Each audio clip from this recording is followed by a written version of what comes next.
Hey, you like cars? I'm back. I know you didn't expect me this soon. I know. And look, I'm back in a hotel room. Traveling again, work related. The traveling pod. What can I say? I'm always, listen, it doesn't stop. It continues regardless of where I'm at. So I wanted to just jump in here. I know I had episode 57 out there. 57 is live and well. Like, subscribe, go check it out if you have not, because you need to. This is episode 58, CarQuicks podcast. Cameron Biggs, your host. I'm back. I don't got my clapper. I'm slapping the desk. But here's the reason why I'm here, okay? When I put that episode out, not even 8 hours later, like the next day, on the heels of the greatest automotive podcast, episode 57 goes up, and lo and behold, a monster of a vehicle gets announced that I've been geeking out about. So I'm like, do I wait till next week? Do I talk about it then in my more formal format with my backdrop, with everything I normally do? And I'm like, nah, forget all that, because I want to talk about it. I've been talking about it to myself, so I might as well go out there and do an episode, talk about why this car is so amazing and all the little features about it that I've been reading and seeing and doing and all this. And if you've been under a rock, and I'm looking at my phone for a little bit of notes that I wrote down. If you've been living under a rock, right, you're just not into the automotive industry or the automotive news and things like that. So you could have very well not have even been paying attention to what's been going on. But somebody who is known for one of the most expensive, one of the most exclusive, one of the fastest production vehicles ever created has released their brand new answer to that car. And I'm talking about Bugatti. I'm going to give you a quick synopsis. I mean, many years ago, I believe the Veyron came out in like 03. I could be off by a couple years, but I'm pretty sure it was like 2003. I mean, when the Veyron came out, and there are many people who, as they should, put the Veyron up here for classic hypercar, supercars. It will always be renowned. It is a Concours d'Elegance contender. It is something that will never, ever lose its mark on the automotive industry, because when that came out, it was 1,000 horsepower production vehicle that had a top speed over 250 miles per hour. It had never been done before. But I mean, for top speed, it was a little bit faster than McLaren F1. But the McLaren F1 is also another renowned mark on the automotive industry because of how long that statement stood, how long the F1 stood up as the fastest production car for that many years. And that came out of like 93. We're talking about a good 10 years later, it took them to make something to answer that. But we're not talking about the F1 right now. We're talking about Bugatti. Anyways, the Veyron comes out. It's a smash hit for the multi-billionaires and multi-millionaires of this world. They make the successor. They make multiple models, the super sports, and they make the Chiron. So the Chiron comes out, basically more redesigned. It doesn't look like the Veyron. It is pretty much redesigned. They did the whole thing over again. Same big motor, W16 quad turbo, similar to the Veyron, just updated with more horsepower. It got all the way up to a near 1,600 horsepower super sport Chiron. And now we have the Tourbillon. Yes, Bugatti announced the 2020, I think it's 5 or 26, whatever model year, Bugatti Tourbillon. And oh my goodness, I've been talking about the little camouflage one that I saw running around the streets for a while, and that alone looked good. So when this got announced and I saw how this looked, and I'm going to throw it up on the screen, and if you don't see the video of this, just go look it up. Bugatti Tourbillon, spelled Tourbillon.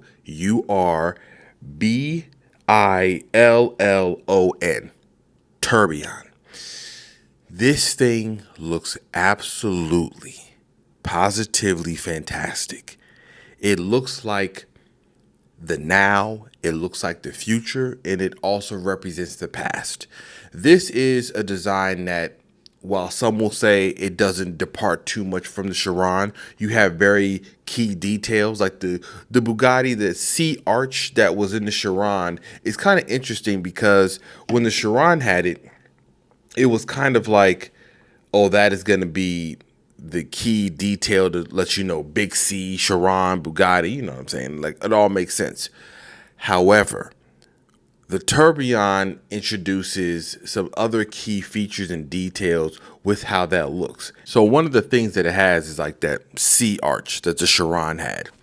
The interesting thing on the Tourbillon is that that C is still there. Now on the Chiron, it was, I know in the beginning and when it first got announced that people said, oh, Chiron, you see the iconic C arch in the door, in the rear quarter panel, it all makes sense. So now that the Tourbillon has that, it's kind of interesting because obviously it starts with the letter T. So you're like, well, the C is part of their design structure. So the side profile of the Tourbillon still has a resemblance of that arch, though it does angular down. I don't even know if that's the right terminology you're supposed to use, but it does angle down at a certain point onto the body of it. Center stalk, center like V line or center spine line, basically, that goes down the middle of the car. That is still there, one of the iconic ones. The rear of this thing looks crazy. I'm talking deep rear diffuser that goes all the way to the front of the car. And one of the cool things is that unlike the other versions of the Bugatti that had to have those stupid extended bumpers that no owner in the US ever ran, but because of US crash regulations, they said you can't just have the rear bumper and diffuser just by itself. You got to have something to protect it. Bugatti got around that this time because the rear diffuser, all the points you see, the slats that you see where the airflow is coming out, are actually reinforced to be part of that bumper crash structure. So there is nothing that is going to be put on the rear of this car for the US. What you see is what you're going to get. And the reason behind that is because they engineered that rear diffuser part to act like the bumper in place, meaning if it gets into an accident, if you get hit in the rear, it can actually absorb whatever impact that is. Another benefit of this new body style is that it now gets proper hypercar type doors, dihydral doors, if you say it that way, butterfly doors, basically. You know, the original Chiron and the Bugatti Veyron had just standard opening doors. Now, I'm not knocking standard opening doors because sometimes the extra fanfare of the doors is just like, there's some, it's actually is some elegance and some timelessness when it comes to just having the doors open normally. Right? I mean, there's nothing wrong with the door opening normally. I know now with hypercars and supercars, the door's not doing some party trick. It's kind of like a slap in the face. Most owners, I don't even know if it's most owners, most non-owners, us car chair owners, armrest owners, we want crazy looking doors because we suspect that that's what you should get when you're talking about this level of car, this level of price point. And Bugatti, basically now, because of the restructuring of the body, this one is a little bit longer. It sits lower. The front end, I believe it says like 1.3 inches lower on the front, because if you look at the front end of this car, it actually comes down to a sharper point, like an arrow. It comes down to on the front of this car. Much less like kind of squashed in. The Veyron is very bulbous, bubbly style. And then the Chiron kind of stretched it out a little bit to make it. This one is very much that evolution. Very strong presence on the nose. It pulls forward. You can see on the picture. It has very sharp. It's very angular. But it looks good. It looks classic. Doesn't look bad. The rear taillights is another thing. Long LED strip that kind of flows around the rear quarter panels to the diffuser with the Bugatti emblem in the middle. There is a wing that's in there that's retracted down. Obviously, it comes up when you're going up to high speed, but then you get to see that line down the middle, that spine line with the LED lights that comes over the engine bay. I mean, this is properly fire. The design, the look, and it's iconic. I'm going to say that. I know we throw around the word iconic and timeless and all these other accolades and all these hyperboles. a lot. And that some of that is just being excited and, just embellishing a bit about what you're looking at or what you like. But I can't stand on saying that the Bugatti design is iconic and is timeless because of how long the car has been around. And you recognize a Bugatti. You don't confuse it with anything else. You don't see some of these other hypercars and supercars that come out from other manufacturers resemble so many like wedge style design cars where you can kind of get confused and be like, what is that? I don't know what that is. These are very distinct, similar to Koenigsegg, Bugatti. I mean, you're not confusing the Bugatti and the Aston Martin Valkyrie. Like, you're going to know what a Bugatti is from the distance. You're going to look at it and say, I know what type of car that is. So the design overall, updated, changed, similar, more aggressive, actually. That's what's great. They've actually made it more aggressive. Now that actually, to be a little, nitpicky on the design, I do wonder if the aggression of the rear holds up compared to the other model, like the Chiron and the Veyron, because those were more so, you didn't not have aggression, but it wasn't so like race car aggression where it's just a big open rear diffuser and you can almost see the running gear in between mesh grill. It's just really in your face, similar to like the Aston Martin Valkyrie, very big open channels. Where the Chiron and the Veyron, while it did have diffusers operating, it still had kind of there was more body on the rear, right? So it kind of look more like a car. Obviously, if you're on the rear of this, you would look at this and say, clearly this looks like almost as a race car compared to the previous models where you're like, okay, that's a car, but it's a very, very high-end special car. Regardless, though, I think how it looks is even better than the Chiron. I'm not going to say it's better than the Veyron because I think the Veyron is its own design. I think this one is more so, it is more so in line with the styling of the Chiron and the update it has there. But I think all the Bugattis have been in their own right, have their own stamp in time. Now, like I said a minute ago, this is more aggressive. This design is more aggressive. How it stands up, how it looks later on, I don't know. I mean, if I had the money to buy one, I would. And you're going to need a lot of the Greenbacks, Franklins, Benjamins, all of them, all the dead presidents. You're going to need all of them. 4.6 million of them to start. So, I mean, nobody's buying a Bugatti like, yo, can I just get the base package?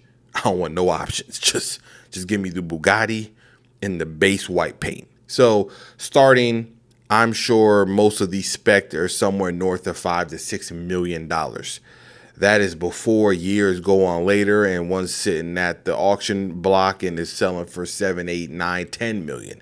But 4.6 gets you into a conversation with Bugatti. However, just because you hit the Powerball doesn't mean they're giving you one anyways. You have to have a history of being a Bugatti or Rimac owner. And why I bring up Rimac is because of the collaboration that those two people have. So, 4.6 million, brand new redesign on the outside. And we're going to jump into the interior before I wrap this up when it comes to the mechanicals, because you already know the mechanicals are pretty nuts. But what's more nuts, what is actually even, it ties into something I talked about in my last podcast, but the interior of this car will hold in its test of time as time goes on. This is not going to get old. One of the designers of the interior of this Bugatti Tourbillon specified that this looks as it should on the grass at Concours d'Elegance 20 years from now, 10 years from now. They didn't want anything to bring down the visual, I guess, design language of the interior. They didn't want anything to take it away. And what is that thing? What is the thing that they said we don't really need any of? We don't even want that many of them. Matter of fact, if there is one, you're not going to see it on its own. You're going to have to go out of your way to see where it's at. And that is screens.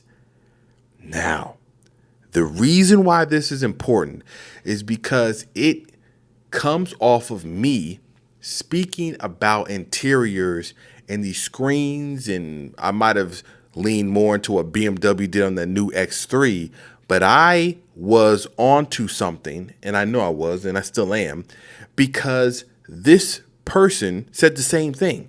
No screens. There are going to be no screens in this car. It's $4.6 million. Now, somebody and some people out there are going to say, hey, yo, real talk.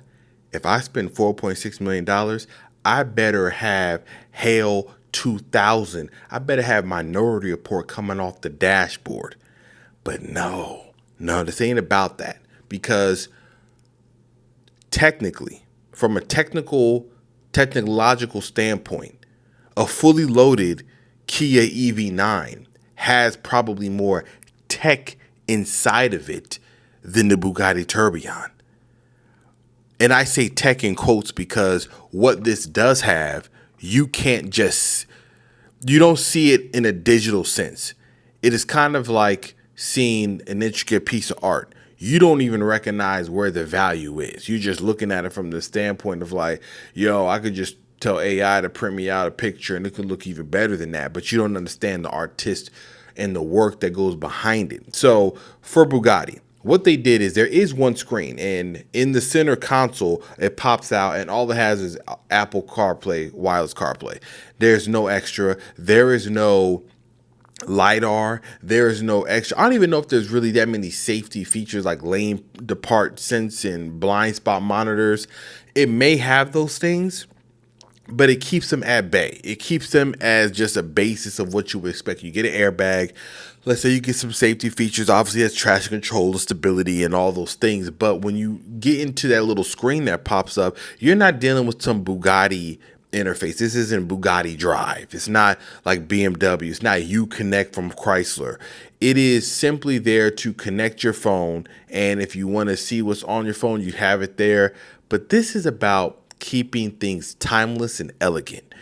The interior of this achieves that. Now, you can see the pictures up there, and I'm looking at the pictures here to kind of reference what I'm talking about, because sometimes you see this stuff and you have to kind of go back to just recall into your brain what it is that you're looking at.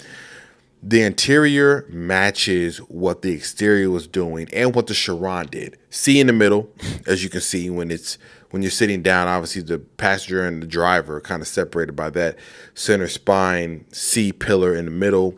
Center console, it has that floating stalk, floating, design that comes down the middle. Obviously, the screen I talked about hides away in the dash. There's nothing inside of this car that is not of the highest quality. There is no plastic. You will not tap on plastic. You will not rub plastic. Your elbows will only be gracing the most massaged hides of the cows of the Himalayas, okay? You will be putting your hands on the suede of a master stitcher, double stitched, or whatever you want, because you can obviously use this to put whatever you want inside of this car. There is no limitation. The limitation is your imagination and your bank account. But one of the greatest things that they did is the gauge cluster. So they could have made the simple route, right? They could have just said, yo, we're going to put the gauge cluster as digital. And some people would have accepted it, and we'd have been like, cool, fine, that's just what it is. But they wanted to stand true to who they are. Bugatti is a brand that is very much about having ties to its past, being timeless, being elegant, being very much about art, not just technology and digital. It can have all of that, but it still wants to be very much tactile, analog. There has to be something there that's tangible. The gauge cluster on this car is the craziest one I've ever seen made. And I know that sounds odd because people are like, man, why do they keep talking about this gauge cluster, this tourbillon? What's the big deal? Well, the big deal is that the gauge cluster looks like it was made by a Swiss watchmaker, a master watchmaker. I'm talking about the one where you can see all the gears running and rotating inside. That is exactly what the gauge clusters look like. Multiple hands moving.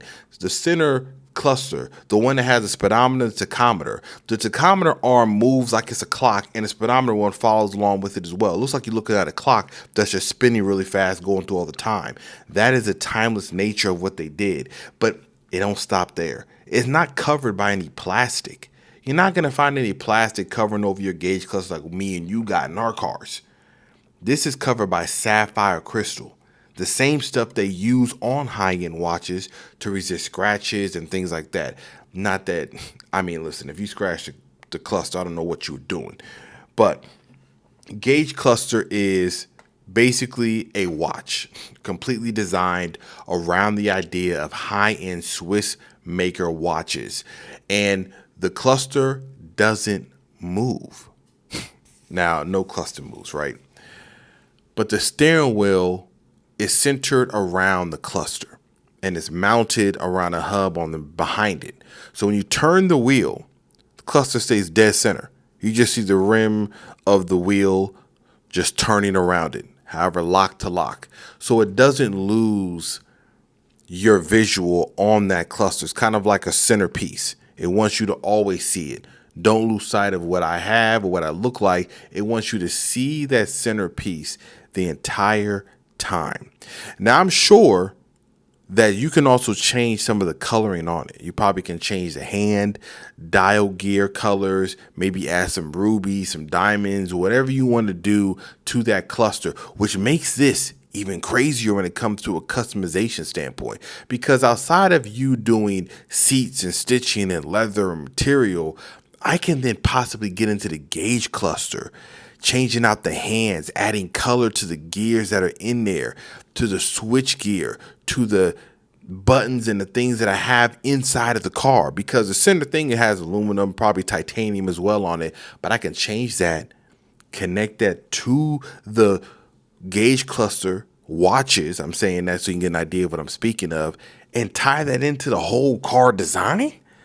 Man, I mean, for the people that have the vision and the money, because you need the money first, but you also need to have some vision. You need to have some real thought to piece together a car of this magnitude and whatever spec it is that you're going to have. So gauge cluster is basically a set of watches that you can probably customize whichever way you want, every way you want to do. There is no like massaging seats too. And the reason I mentioned this is because the gentleman that did the interior design talked about that. I said, ain't no massaging seats. You're not getting no extra stupid stuff. And I know 4.6 million, somebody's going to be like, you mean to tell me I can't get a massaging seat? They may be cooled and ventilated, but there's a reason behind the restraint. And I think it has to do with the time of how they want this to last. They don't just make new Bugattis, right? There's a gap of at least 10 years on each one of these models. If you have the Veyron, if you have the Chiron, and now you have the Tourbillon, you're talking about at least 10 years in between each one of these models.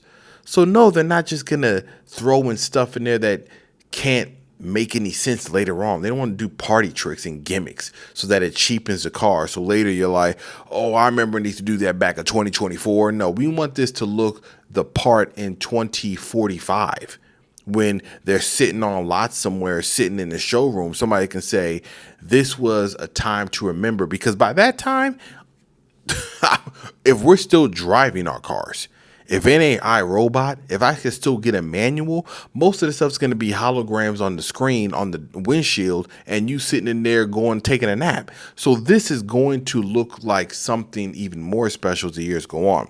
So interior wise, I mean, you just have to look at the pictures to understand why it is that it looks as good. It stands the test of time. And the models that they showed for this reveal weren't even getting that crazy when it comes to the spec that they had. They kept it fairly tame. There's like a bluish one. There's a tan one with like, I think, gray or black. And that's the most tame options that are available when you're talking about the entire spectrum of colors and everything like that. But the reason why this is such a big deal isn't just because of the outside design and the front bumper and how it's more sharper angular arrow, the rear with the diffuser and the exhaust that's built into it, or the signature design line on the side of it, the doors that come up now like butterfly doors. It's not about the interior necessarily with the watches on the gauge cluster and the switch gear and the gears inside of the tachometer and speedometer. Bugatti, first and foremost, when that name comes up, we start talking about power.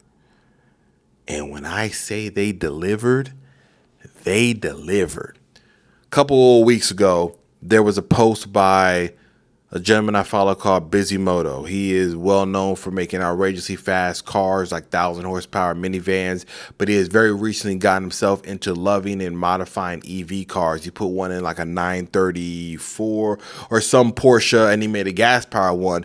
But I like following him because he opens up the discussion about whether people care about performance or if we're just going to keep reducing our brain into thinking that EVs are something that is trying to hinder the automotive enthusiast. So when the Bugatti was being when the Bugatti was testing and the rumors were coming out for what it was going to have, and they were looking at test mules running around, he asked, is anybody excited about it? Now, from the beginning, Bugatti and Rimac have been two. Rimac is known for their incredible engineering when it comes to electrical drivetrains, especially when it comes to their own hypercar called the Veyron. And Bugatti, I believe Rimac bought Bugatti. They partnered with Bugatti to become one of their main people to have developed what this future Tourbillon is that we have here. So when that was coming out, he asked a question about people excited about this. So some people knowing as Rimac were like, oh, it's electric, it's going to be hybrid, it's not going to be what it's going to be. Then I made a statement and I said, there is nothing to not be excited about, including people who are enthusiasts. And here's why. It's a hybrid, but hybrid means that there is a gas motor and then there's electric motors. The electric motors are provided by Rimac. You got two in the front. I think it was two in the front, two in the rear. Hold on. Before I say that wrong, because it's very specific on how they have this set up and this drivetrain. So Rimac supplies three motors on this Tourbillon. There is two in the front, one in the rear. Now, together, those motors create about 775 horsepower by 800 horsepower. Together. By themselves, they can run the car up to 30 miles on pure electricity. Now, I'm probably losing some people here. They're like, oh my gosh. A numb 30 miles of silence in the most crazy car. It used to have twin quad turbo W16. You were talking about the predecessors had 4 turbos on a 16-cylinder engine. So for those people like myself that love it, I know some people aren't going to be like me that love this new one because all you hear is 3 electric motors. Man, we came on 4 turbos, sounding like a jet engine was coming down the runway, to 3 electric motors of silence, 2 in the front, 1 in the rear. You can go 30 miles of pure electricity? Okay, boring. Now, that is where the mistake is being made.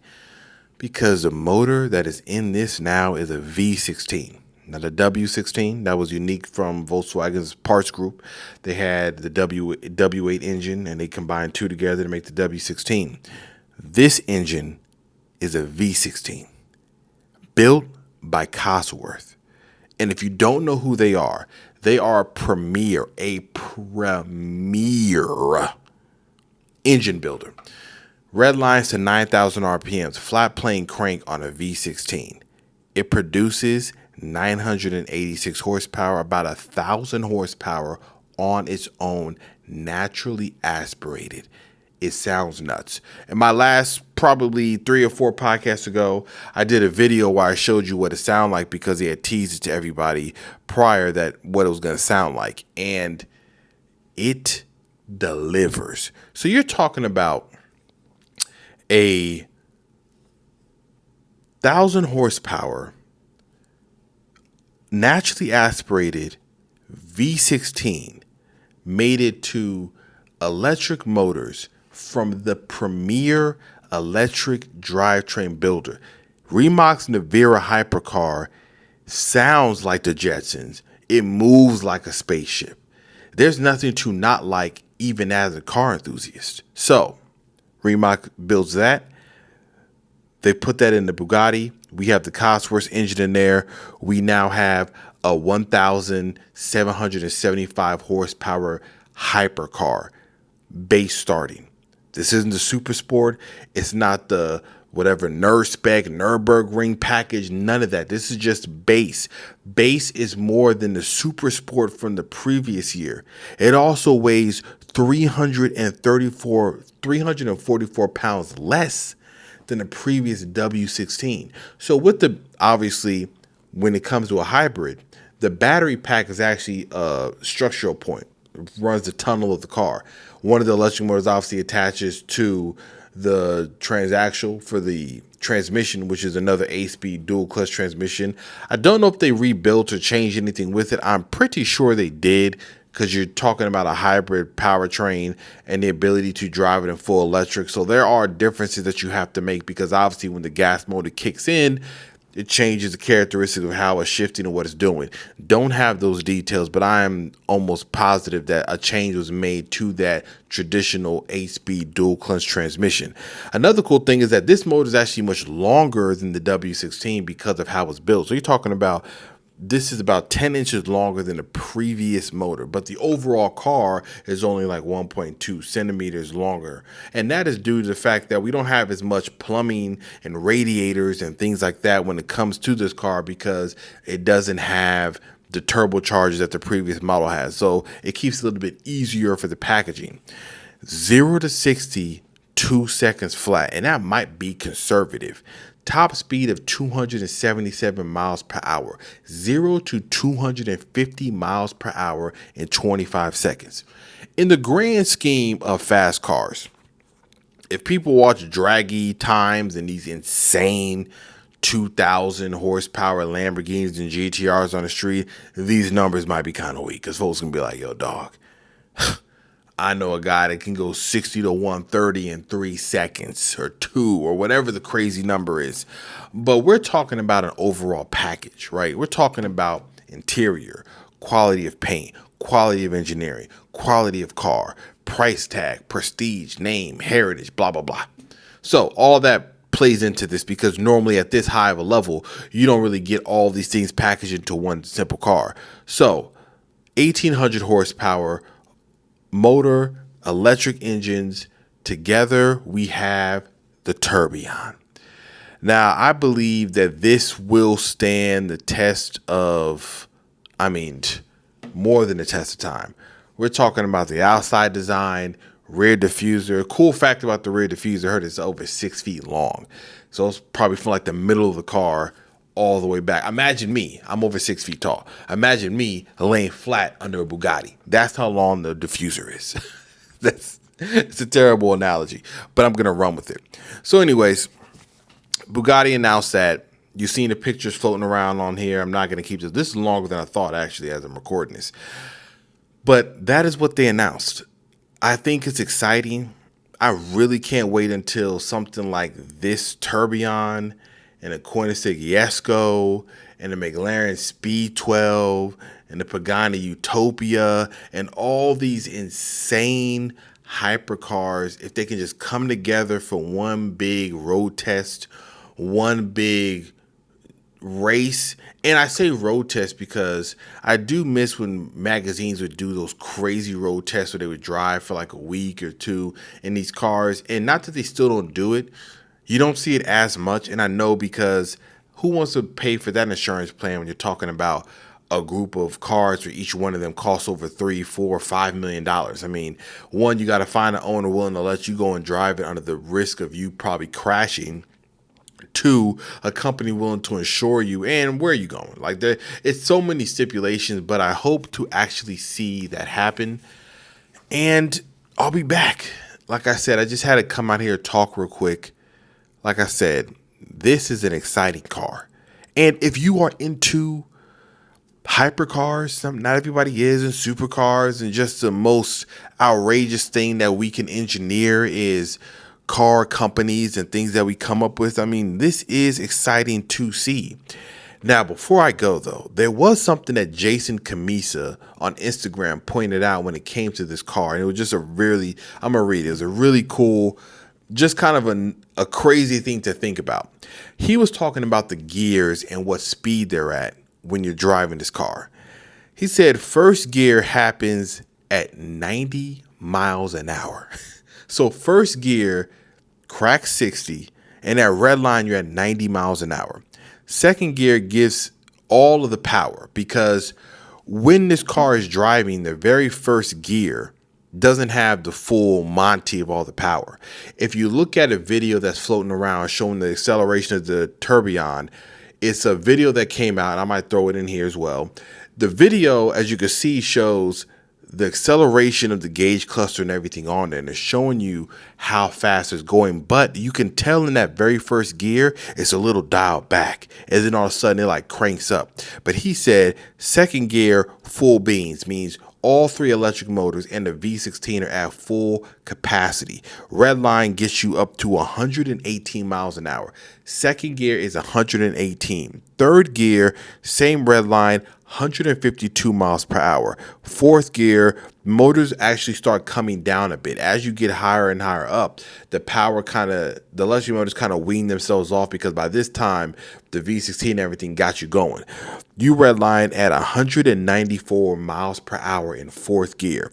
Fifth gear, you end at 236 miles per hour. And then sixth gear, top speed, 8,900 RPMs, 277 miles per hour. That is absolutely crazy. That type of just acceleration, that type of just flat out, cool to see, cool to read. And I know, like I said, I'm in the automotive world. I love it. Yes, those numbers, if I go to a drag strip with the Monster Drag Racers Texas 2K, somebody blowing them numbers away. I've seen 200 plus miles per hour in a quarter mile. So you could imagine how fast those cars are, but all around package. So the Bugatti Tourbillon is coming out. There's no reviews and stuff. This is just a reveal. I had to come talk about it because I've been reading it myself. I think this is absolutely amazing. And listen, you get another episode, be happy. And I know I'm supposed to continue the episode thing. I might start a Patreon. I might start a membership. I might start something to give people who want to kind of support the movement of CarQuicks something else extra. I don't know everything just yet. I'm going to think about it, and I'm going to ask some things later. But until then, thanks for joining me as I'm on the road. I'll be back to my normal scheduled programming arena in my normal space very soon. But thanks for joining for episode 58. And like I always say, do as you wish and do as you may. It's Cameron Biggs, your host from a hotel room. And this is CarQuicks. I'll see you around. Peace.